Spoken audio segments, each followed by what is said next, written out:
Olá amigos, tudo bem? Meu nome é Bruno Sankey e hoje estarei apresentando para vocês o 28º Pensador da série Apresentando Pensadores. Eu falei 28º Pensador, mas na verdade estarei apresentando uma pensadora, que é a Judith Butler, a partir da sua obra Problemas de Gênero, Feminismo e Subversão de Identidade. Eu já peço para você deixar aí o seu like no vídeo, se inscrever no canal caso você não seja inscrito e ative o sininho a fim de que você possa receber novas notificações. Vamos considerar aqui então o pensamento de Butler a partir do Problemas de Gênero. Butler, ela critica algumas feministas radicais que entendem que somente mulheres que possuem útero ou vagina podem ser protagonistas do feminismo. Então, de acordo com algumas feministas muito radicais, somente mulheres cis é que poderiam fazer parte do movimento. E aí a Butler vai pontuar que a crítica feminista ela precisa considerar como a própria categoria mulher é construída dentro das estruturas de poder e por isso ela está contaminada pelas próprias estruturas da qual ela pertence se emancipar. Então a própria noção do que é ser mulher é uma noção que é construída socialmente dentro de uma lógica de dominação. E portanto o feminismo também precisa questionar a própria noção do que é ser mulher, a fim de que ela possa libertar, ela possa construir uma verdadeira emancipação da mulher. É preciso ainda, de acordo com a Butler, considerar de forma crítica a própria suposição de que a noção de ser mulher denote uma identidade definida. Então aqui é romper com certo essencialismo. Não existe uma substância, uma essência fechada que diga o que é ser mulher. Não existe uma identidade fixa que diga o que é uma mulher. Então a gente precisa questionar a própria noção de que ser mulher é uma coisa fixa que pode ser definida. Ela também faz uma crítica a algumas teorias de gênero que fazem uma divisão entre o sexo biológico e o gênero como uma construção social. Para Butler, a gente não tem como fazer essa divisão entre o sexo e o gênero. Por quê? Primeiro, porque essa divisão ela se baseia numa dicotomia mente-corpo. E para quem conhece filosofia da mente, esse dualismo mente-corpo ele é muito problemático.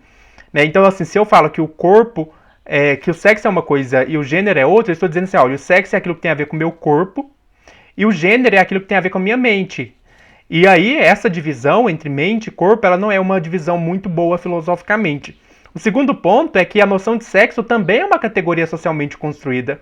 A gente tem a mania de achar que só porque a biologia trabalha com as noções de sexo, masculino e feminino, que essas noções elas são naturais. Não são. A biologia ela é uma interpretação da realidade, ela não é a própria realidade. E a própria noção de sexo masculino e sexo feminino ela pode ser questionada, porque ela também é socialmente construída. Então, se o sexo biológico também é uma construção social, por assim dizer, não é algo que está naturalmente já dado, então talvez não haja diferença entre sexo e gênero, já que ambos são uma construção social. Nesse sentido, se nem o sexo é algo determinado naturalmente, mas algo que a sociedade constrói, a gente precisa se questionar então como se dá essa construção. A autora, Judith Butler, observa que a noção de sexo ela depende da noção da metafísica de substância. Então eu só posso dizer que alguém é de um sexo porque eu parto de uma noção substancialista do que é ser humano. Então assim, eu posso dizer que uma pessoa tem pênis e que não tem. Eu posso dizer que uma pessoa tem cabelo longo ou que não tem. Mas eu não posso dizer que uma pessoa é homem ou que uma pessoa é mulher. Por quê? Porque quando eu digo isso, eu estou usando a noção de que ser isso ou ser aquilo significa uma substância, uma essência. Eu só digo que algo é algo porque eu penso nisso como uma essência. Então o sexo ele é pensado como se fosse uma substância, como se ele fosse uma essência. Então a gente percebe que a gente precisa encontrar a raiz da noção de ser homem e ser mulher na metafísica de substância, na ideia substancialista de que o ser humano é algo fixo, de que o ser humano é um ser. Então é baseado nessa ontologia que acredita-se na possibilidade de um ser homem ou ser mulher. O processo dessa substancialização ele acontece da seguinte forma. A gente observa alguns comportamentos sociais e esses comportamentos sociais tendem a ser repetidos. E eles são socialmente regulados por uma lógica. E aí, dada a repetição e a regulação desses comportamentos, cria-se um efeito substantivo que faz com que enxerguemos o gênero ou o sexo como uma substância, um ser. Por exemplo, então assim, tradicionalmente, eu vejo que uma pessoa, ela exerce, por exemplo, o papel materno, e esse ato, ele é repetido, né? Então a pessoa costuma, por hábito, por assim dizer, repetir sempre esse tipo de comportamento. Isso dá uma impressão de que, então, por trás desse comportamento repetido existe uma essência. Então, e também, dado que esse comportamento é regulado pela sociedade por uma lógica, de que, por exemplo, a lógica de que a pessoa que engravida tem que cuidar do bebê, né, e esse comportamento repetido dá uma ilusão de que por trás desse comportamento existe uma essência, que é o ser mulher. Né? Então, o comportamento vira uma substância, vira um ser. Então, assim, o comportamento de ser, ou melhor, o comportamento de agir como mãe, o comportamento de cuidar de um filho, deixa de ser um fazer, um ato, um comportamento, e torna-se um ser. Ser mãe, ser mulher. Então, esse processo acontece por um efeito substantivo que faz com que enxerguemos comportamentos repetidos como uma substância. Butler faz até uma analogia com as atuações teatrais. Então, se a gente vê uma pessoa atuando, a gente consegue, pela atuação dela, deduzir que ela é um personagem.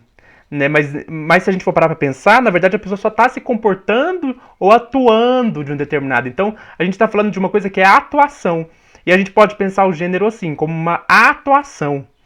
Né? E essa atuação dá a ilusão de uma identidade. Portanto, o gênero ele é um ato, uma performance, algo que a pessoa atua. Sendo assim, o gênero ele não é uma identidade estável.